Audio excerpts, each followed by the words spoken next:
Pessoalmente, eu achei esse livro uma grande.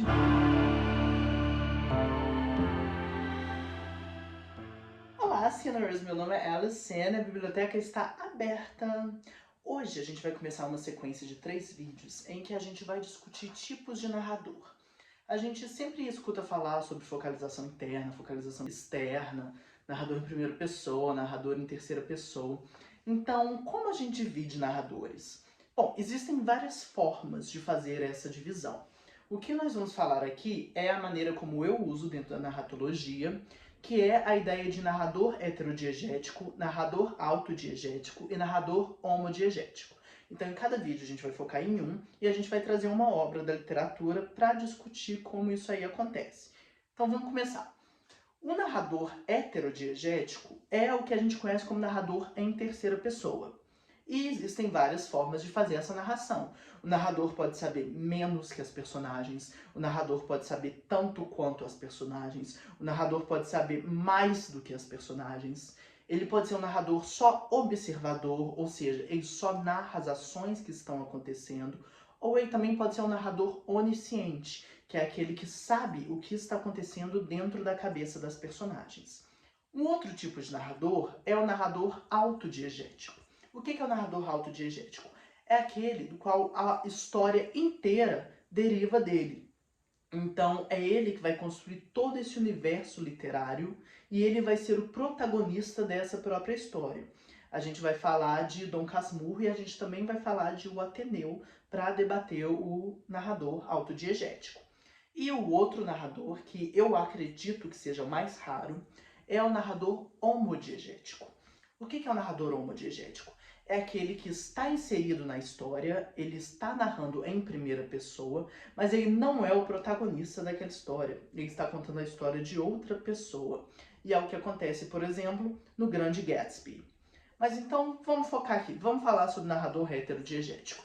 E para isso a gente vai falar de um texto da Lígia Fagundes Telles que chama As Meninas. As Meninas traz a história de 3 garotas que vivem numa pensão, as 3 estão na faculdade, e que são a Lorena, a Leão e a Ana Clara. E a gente vai ver como a narração da Lígia Fagundes Telles, na verdade, alterna entre primeira pessoa e terceira pessoa. A gente vê a voz da Leão falando, a gente vê a voz da Lorena falando, a gente vê a voz da Ana Clara falando, mas ao mesmo tempo a gente tem ali um narrador onisciente que está nos contando o que está acontecendo com aquelas meninas. E o que está acontecendo com aquelas meninas? Bom, cada uma tem uma história mais perturbadora que a outra. A Lorena vive em função do MN. Ela é apaixonada por MN, MN é a vida dela. E a gente vai ver toda a história dela desenvolver dentro desse amor que ela tem por esse homem que a gente de fato nunca vê. E que com o desenvolvimento do texto, a gente começa a perceber como esse amor é completamente idealizado. E que, na verdade, nada de fato aconteceu. Foi uma relação ali rápida e ela colocou na cabeça dela que o MN é o amor da vida dela, que ele vai largar a esposa, que ele vai se casar com ela. Então a gente vê como essa personagem vive o tempo inteiro idealizando esse relacionamento. Em contrapartida, a Leão é uma ativista comunista. A gente está falando de um livro que foi escrito durante a ditadura militar. Então, isso tinha que vir assim por baixo dos panos. Inclusive, tem uma história ótima que o livro é de uma leitura difícil de se fazer e que a Lígia Fagundes Telles teria escrito assim para passar na censura da ditadura, porque a pessoa que estaria lendo fala: ah, isso aqui é muito difícil, pode passar. E aparentemente foi isso que aconteceu. Então, volta.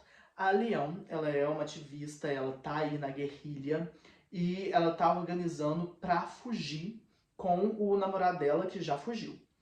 E a gente vê como, embora ela também idealize o comunismo, idealize essa guerrilha com a qual ela está envolvida, ela é muito mais racional que as outras 2 meninas. Ela sabe o que está acontecendo, ela tenta trazer todo mundo para a realidade, ela tenta falar, tipo, olha, a gente tem que lutar.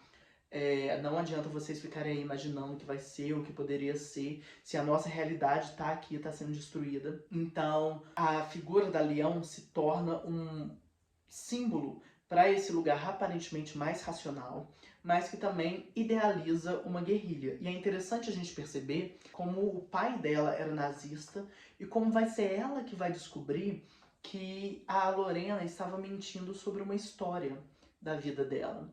porque a Lorena conta que tinha 2 irmãos, o Rômulo e o Remo, e que um teria matado o outro em um acidente, então teria sido muito triste, ela guarda essa lembrança. E aí, com o desenvolver do livro, a Leão começa a perceber que talvez isso não seja de fato verdade. E o que também não é de fato verdade são as histórias da Ana Clara, porque a Ana Clara odeia a pobreza. E a gente entende de onde vem isso, porque ela cresceu muito pobre, o padrasto dela mata o irmão dela e depois a mãe mata o padrasto e se mata. Então ela cresce com essa noção de eu preciso de dinheiro, porque o dinheiro vai me salvar de tudo isso. E aí ela é altamente racista, porque ela atrela a negritude à pobreza. Então, com uma leitura rápida do livro, a gente parece perceber que ela simplesmente é racista, mas depois a gente entende que o racismo dela vem de um lugar de ódio à pobreza e de sim um atrelar das pessoas negras à pobreza. E a Ana Clara tem um noivo rico que vai salvar ela disso tudo. Ela usa muitas drogas, ela tá sempre acabada. E com o tempo as meninas começam a pensar que esse noivo não existe, que a Ana Clara inventou tudo isso e que ela mesma acredita nessa invenção dela para poder sobreviver à realidade, porque a realidade dela aprende nas circunstâncias que destruíram a própria infância.